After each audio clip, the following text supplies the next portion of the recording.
அல்லாஹுவால் மிகவும் தண்டனைக்குரிய ஒரு விஷயம் என்னவென்றால் மாதவிடாய் காலங்களில் இல்லற வாழ்க்கையிலே ஈடுபடுவது.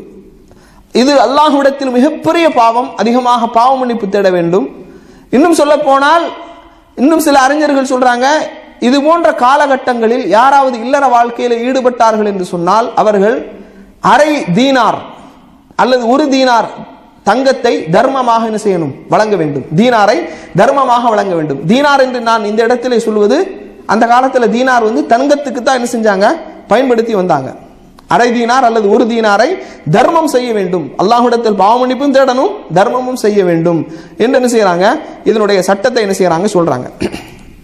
இதை நான் எதற்கு சொல்கின்றேன் என்று சொன்னால், இன்றைக்கு நவீன உலகத்தில் மீடியாக்களிலும் பத்திரிகைகளிலும் அந்தரங்க வினாக்கள் என்ற பெயரில் என்ன செய்யறாங்கன்னா, மாதவிடாய் காலங்களிலும் பாதுகாப்பான முறையிலே உறவு வைத்துக் கொள்ளலாம், குடும்ப வாழ்க்கையில் ஈடுபடலாம் என்று மருத்துவர்கள் என்று சொல்லிக்கொண்டு சிலர் தவறான பதில்களை என்ன செய்யறாங்க சொல்றாங்க. இது மார்க்கத்திற்கு முரணானது, இது அல்லாஹ்வுடைய கட்டளைக்கு மாற்றமானது என்பதை நாம் என்ன செய்ய வேண்டும், புரிந்து கொள்ள வேண்டும், விளங்கிக் கொள்ள வேண்டும்.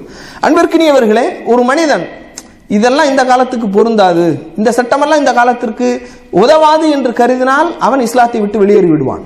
அவன் காரணம், அல்லாஹ் விதித்த அந்த சட்டத்தை அவன் மனமுரண்டாக ஏற்றுக்கொள்ளவில்லை என்றால் அவன் இஸ்லாத்தை விட்டு வெளியேறி விடுவான் என்பதை நாம் என்ன செய்ய வேண்டும், தெரிந்து கொள்ள வேண்டும்.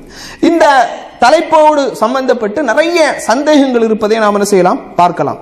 அதாவது பொதுவாக நாம் சொன்னதை போன்று ஜனாபத்தினுடைய இந்த குளிப்பின் போது கடமையான நிலையில முடி வெட்டக்கூடாது, நகம் வெட்டக்கூடாது, இதெல்லாம் பாத்திலான தவறான நம்பிக்கைகள் என்பதை நாம் தெரிந்து கொள்ள வேண்டும்.